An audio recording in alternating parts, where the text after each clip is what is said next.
Hello guys, today's my topic is types of line support. So let's start now. तो जो आज का हमारा टॉपिक है वो है टाइप्स ऑफ लाइन सपोर्ट। ठीक है, अब द सपोर्ट यहाँ से पढ़ना स्टार्ट करते हैं। The support used for transmission and distribution of electric power, मतलब जो ये सपोर्ट है वो यूज होता है transmission and distribution of electric power में, और उसके कुछ करेक्टरिस्टिक्स होनी चाहिए। तो मस्ट है, मतलब तो उसकी करेक्टरिस्टिक्स है कि हाई मैकेनिकल स्ट्रेंथ होनी चाहिए, लाइट इन वेट होना चाहिए, change in cost, low maintenance cost, longer life, good looking और ईज़िली एसेसिबल फॉर पेंटिंग होनी चाहिए। ये सारे जो करेक्टरिस्टिक्स है वो मस्ट है कि हमारा सपोर्ट में होना चाहिए फॉर किसके यूज के लिए, transmission and distribution of electric power के लिए। ठीक है, अब है हमारा कि the line support various type, मतलब जो हमारा लाइन सपोर्ट है वो वेरियस टाइप्स के होते हैं, लेकिन जो मेन है वो 4 है। ये वुड पोल्स होती है, स्टील पोल्स होती है, और रेनफोर्स्ड कंक्रीट पोल्स होती है, और लेटाइस स्टील टावर होती है।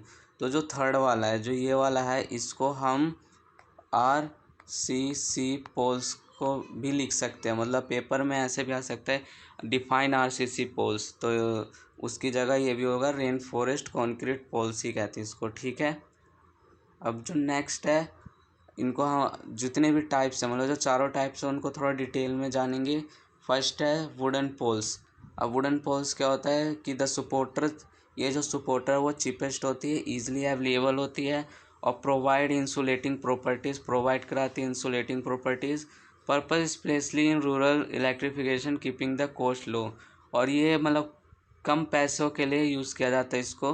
This are use to transmit small amount of power at low voltage, और इसको हम यूज करते हैं स्मॉल अमाउंट पावर को ट्रांसमिट कराने के लिए।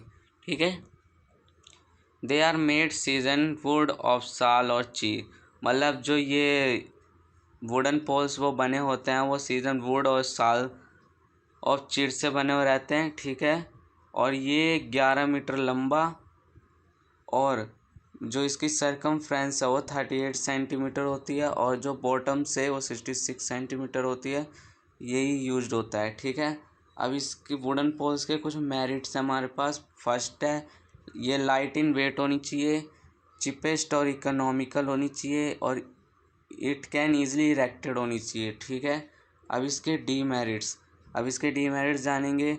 जो अपीयरेंस है इसकी अच्छी नहीं होती, लाइफ शॉर्ट होती है, use is limited up to this, मतलब इसको हम लिमिटेड वोल्टेज लाइन के लिए ही इसे यूज़ कर सकते हैं, मतलब 22 kV हमारा मैक्सिमम है। ठीक है,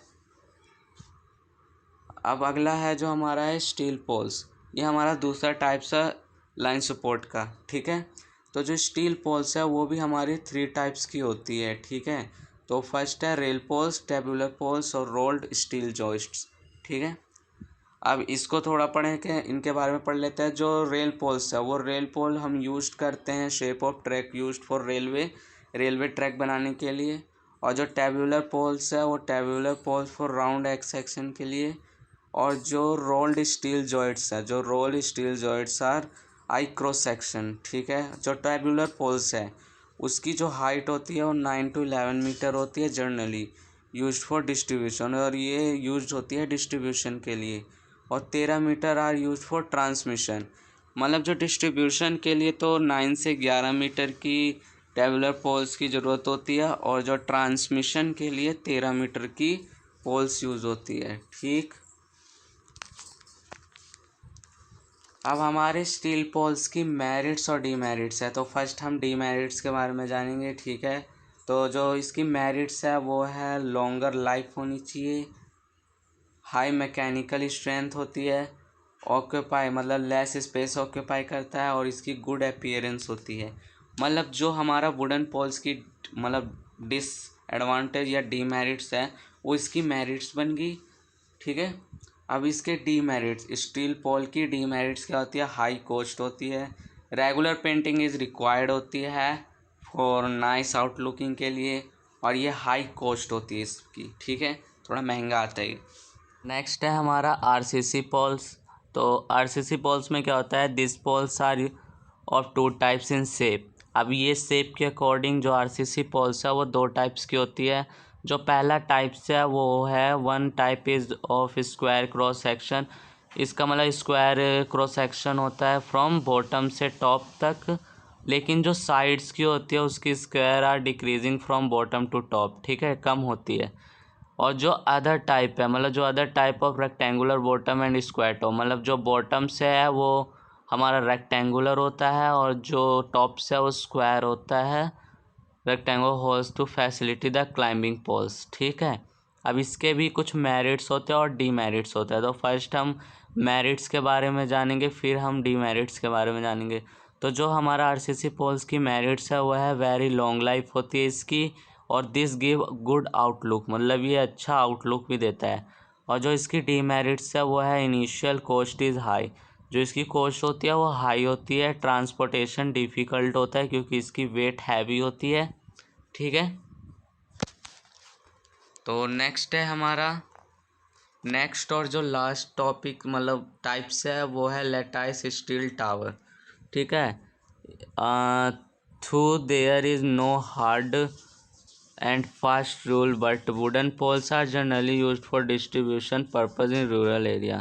मतलब वही है, जो वुडन पोल्स को हम जनरली यूज करते हैं रूरल एरिया के लिए। और द स्टील रूरल एरिया, इसका मतलब होता है कि जहाँ पे हम 22 kV वोल्ट ही भेजे, मतलब कम वोल्टेज ही सप्लाई हो, ट्रांसमिट हो, तो उसको हम रूरल एरिया ही कहते हैं। और वहाँ पे हमारी वुडन पोल्स यूज होती है। तो द स्टील टेबुलर पोल्स आएगा यहाँ पे, फॉल्स नहीं। The steel tubular poles and RCC poles, वो फॉल्स लिखा हो, पोल्स आएगा यहाँ पे। तो जो हमारा the steel tubular poles and RCC poles are usually used for distribution, ये दोनों ही यूज होते हैं distribution for purpose of urban area. मतलब ये दोनों ही अर्बन एरिया के लिए यूज़ होती है, मतलब जहाँ पे मैक्सिमम वोल्टेज हम ट्रांसमिट कर सके उस एरिया में ये दोनों पोल यूज़ होती है। अब लेटाइस स्टील टावर, और ये जो लेटाइस स्टील टावर है उसको हम यूज करते हैं ट्रांसमिशन पर्पस के लिए, कितने से कितने 11 kV से 33 kV तक, ठीक है, and board base. Lattice steel tower are use for transmission purpose, तो वही है, लेटाइस स्टील टावर हम यूज करते हैं ट्रांसमिशन पर्पस के लिए एट 66 kV और इससे ज़्यादा। तो these are the strong and have good longer, मतलब जैसे ये काफ़ी स्ट्रॉन्ग भी होता है और इसकी गुड लॉन्गर लाइफ भी होती है। तो जो सबसे बेस्ट पोल होती है वो लेटाइस स्टील टावर ही होती है, ठीक है। अब हम जो एक और टॉपिक है इसके साथ साथ टाइप्स ऑफ लाइन सपोर्ट के साथ साथ जो एग्ज़ाम में काफ़ी बार आता है वो है difference between single circuit and double circuit. तो मतलब सिंगल पोल्स जो होती है, सिंगल सर्किट पोल्स और डबल सर्किट पोल्स होती है, उसका डिफ्रेंसिएशन। तो जो फर्स्ट है हमारा सिंगल सर्किट डिज़ाइन है, ठीक है। तो सबसे फर्स्ट है सिंगल सर्किट डिज़ाइन। तो उसका फर्स्ट पॉइंट है जो इसका स्ट्रक्चर होता है वो लाइटर इन वेट होता है एंड रिक्वायर्ड लेज़र फाउंडेशन, और ये कम मतलब मात्रा में सामग्री लेता है, और because it is subjected to low wind pressure of conductor and structure, और ये सब्जेक्टेड फिर लो कम हवा प्रेशर के में भी हो जाता है और कंडक्टर स्ट्रक्चर के, ठीक है। अब सेकंड है there is less danger at the time of repairing के टाइम पे ये कम डेंजर होता है, ठीक। जो इसकी रियलिबिलिटी होती है रिगार्डिंग कंटिन्यूटी ऑफ सप्लाई वो कम होती है, और greater spacing of conductor is required, जिसकी कंडक्टर के लिए बहुत बड़ा स्पेस की ज़रूरत होती है। High reactance due to greater spacing between conductor, high reactance की वजह से जो इसकी ग्रेटर स्पेसिंग होती है कंडक्टर में के बीच में, ठीक है। तो ये था हमारा सिंपल सर्किट डिज़ाइन। अब अगला है डबल सर्किट डिज़ाइन। तो डबल सर्किट डिज़ाइन में क्या क्या होता है, फर्स्ट पॉइंट है earth structure is heavier in weight, जो इसकी अर्थ स्ट्रक्चर होती है वो काफ़ी हैवी होती है वेट में, and of more height is subjected to more wind pressure, और मतलब जितनी ज़्यादा हाइट होगी उतनी ज़्यादा हवा की प्रेशर होगी, ठीक। There is always danger from the other line circuit, और ये हमेशा डेंजर होती है अदर लाइन सर्किट की थ्रू से। जो इसकी रियलिबिलिटी होती है वो रिगार्डिंग कंटिन्यूटी मोर होती है, ठीक है। जो reliability regarding continuity of supply होती है वो मोर होती है। अगला है lesser spacing of conductor is required, मतलब कम स्पेसिस को ज़रूरत होती है, ठीक है। नेक्स्ट और लास्ट लाइन है low reactance due to lesser spacing between conductor. Conductor की जो बीच की स्पेसिंग होती है उसमें लो रिएक्टेंस होती है क्योंकि वहाँ पे कम स्पेस होती है, ठीक है। तो ये था हमारा टाइप्स ऑफ लाइन सपोर्ट और ये डिफरेंस बिटवीन ऑफ सिंगल और डबल सर्किट डिज़ाइन। तो सिंगल और डबल सर्किट डिज़ाइन के हम डायग्राम दिखा देते हैं और क्लियर हो जाएगा। तो ये है डायग्राम हमारा, ठीक है। तो देखो सिंगल सर्किट टावर और डबल सर्किट टावर में यही है कि यहाँ मतलब जो ये टावर में लगी रहती है ये चीज़, इसमें ये सिंगल सिंगल है, ठीक है। सिंगल मतलब एक इधर जा रहा है तो एक इधर जा रहा है इसके बीच से, फिर एक इधर जा रहा है। लेकिन जो डबल सर्किट में है वो क्या होगा, वो दोनों साइड होगा, ठीक है। इस साइड भी और इस साइड भी, इधर भी, इधर भी, इधर इधर, ठीक है। ये होती है। तो यही होती है सिंगल और डबल सर्किट। और जो इसकी हाइट हो, देखो नीचे से जो बॉटम से इसकी 4 मीटर की वो चौड़ाई होती है और इसकी 4.5 होती है। मतलब जो सिंगल सर्किट की 4 मीटर और डबल सर्किट टावर की 4.5 होती है। और जो टॉप से है डबल सर्किट का वो 6.4 मीटर होती है और इसकी कम होती है, इसमें काफ़ी देखो आगे कम जा रही है।